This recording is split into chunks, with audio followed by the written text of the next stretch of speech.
Hello, welcome to Sportworks Kingdom Moments. Glad you could join us today. We're here on Saturday. Again, intentions are great.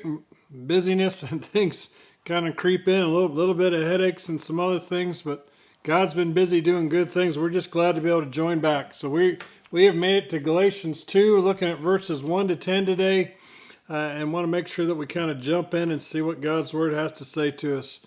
But I pray you're doing well, and I know the COVID stuff around here has hit a lot of different folks, and now we seem to be coming back out the other side, hopefully.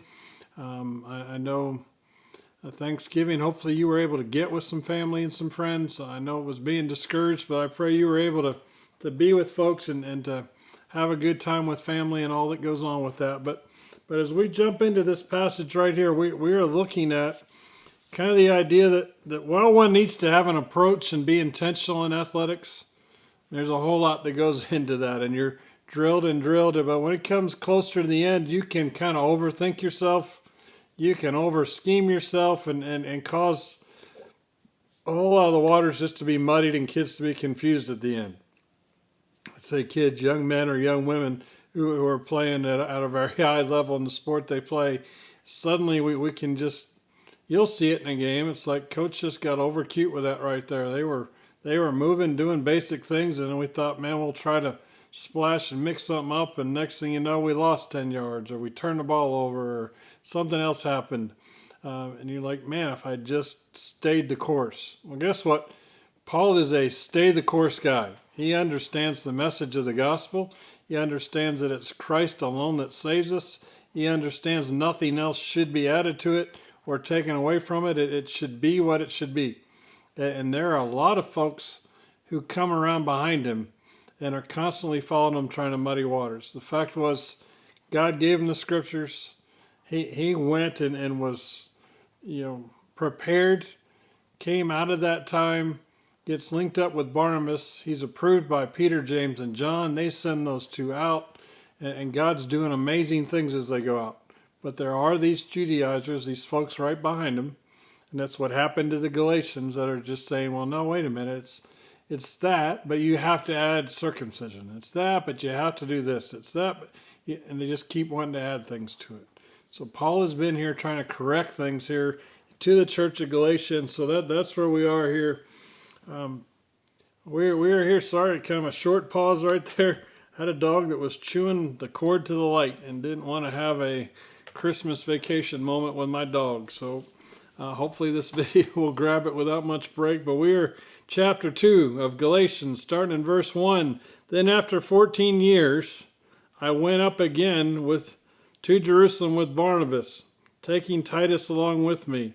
I went up because of a revelation and set before them, though privately before those who seemed influential, the gospel that I proclaim among the Gentiles, in order to make sure that I was not running or had not run in vain. So hope you heard that it wasn't, he's converted, and now it's been 14 years. And we kind of read and feel like it's just the next line or the next line, and it's the next moment. He went away and prepared. God gave him a revelation, gave him the gospel message, gave him ability to search the Old Testament, see all the scriptures that spoke of Christ, that spoke of what was to come, in particular that the gospel, when Jesus came, wasn't going to be just to the Jews, it was going to be to the Gentiles as well. And so verse 3, but even Titus, who was with me, was not forced to be circumcised, though he was a Greek. Yet because of false brothers, secretly brought in, who slipped in to spy out our freedom that we have in Christ Jesus, so that they might bring us into slavery, to them we did not yield in submission even for a moment, so that the truth of the gospel might be preserved for you. And from those who seem to be influential, what they were makes no difference to me. God shows no partiality. Those, I say, who seemed influential added nothing to me. On the contrary, when they saw that I had been entrusted with the gospel to the uncircumcised, just as Peter had been entrusted with the gospel to the circumcised, for he who worked through Peter for his apostolic ministry of the circumcised worked also through me for mine to the Gentiles. And when James and Cephas and John, so that's James and Peter and John, who seemed to be pillars perceived the grace that was given to me, they gave the right hand of fellowship to Barnabas and me, that we should go to the Gentiles and they to the circumcised. Only they asked us to remember the poor, the very thing that I was eager to do. So we had this conversation ultimately between Peter, James, and John and Paul. And Barnabas may have been there, and Titus may have been a part of that as well, that they were to go and that they were to take it. Now, Peter had his own instance through a vision to go to Cornelius, and Cornelius, had a vision, and to Peter it was this unclean food he was to eat, and it was kind of shown to him that the Gentiles were to receive the gospel, and he sees Cornelius' whole household receive the gospel message. Not only that, saw them baptized and received the gift of the Holy Spirit, and came back and was like, how I can't be against that. I see the same Spirit manifest itself in them that it did in us. So clearly it's for them. And so again, it goes back to the giving of the Spirit, and for the testimony of the fact that the Spirit was given and moved in them in similar ways, to know it's one and the same thing that's happened. And so there was no way they could deny Paul this opportunity to go. But here again, folks that are around the periphery are continuing to follow and continue to try to mess things up, trying to mix things in. We have had folks ever since try to mix things in.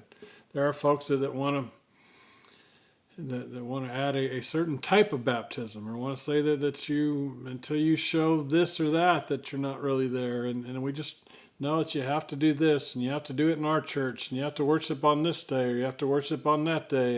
And we just start to add all these things that just begin to create and wreak havoc and make it far more about us and our actions and our behavior than on the work of Christ. You and I are saved by faith through grace, not by works. There's no way around that. That it is the work of Jesus. It is Jesus' righteousness. It was his blood that was shed. It was he that raised from the dead.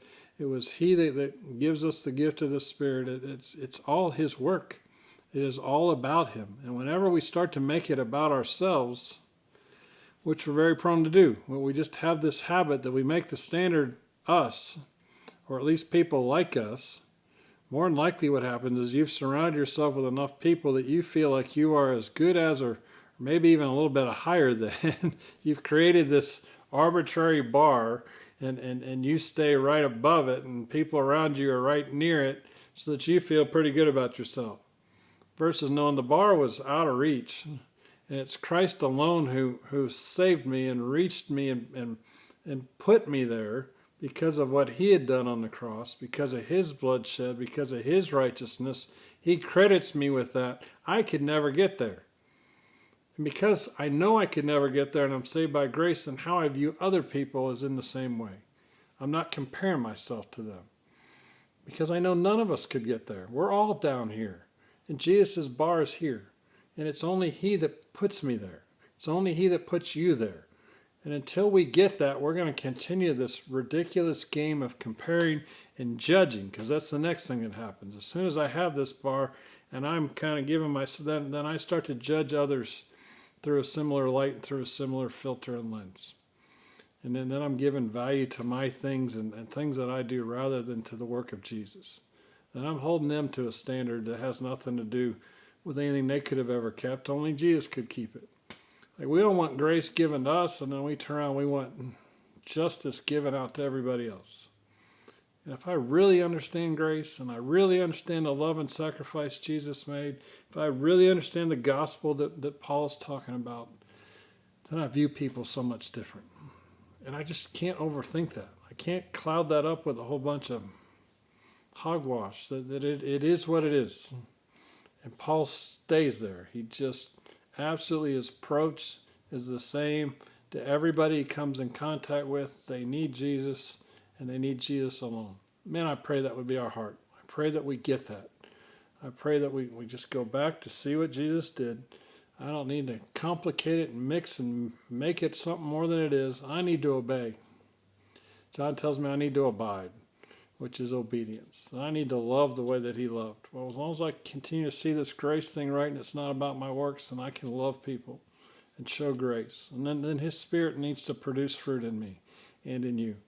When that Spirit begins to produce that fruit, people will know that that's Jesus working in you and working in me. That's not something, I look at that list, I can't make myself more patient, kind, gentle, full of self-control, good. Those aren't things I can just kind of decide, today I'm going to be good. Today I'm going to be patient. Today I'm going to be, those are things he produces in me while I'm obeying and while I'm loving and while I'm walking with him. May we walk with him today. Yeah, this wasn't a long one today. I wanted to get jumped back in, but thankful for you. And again, look forward to the things that God has for us. Have a great day. Thanks.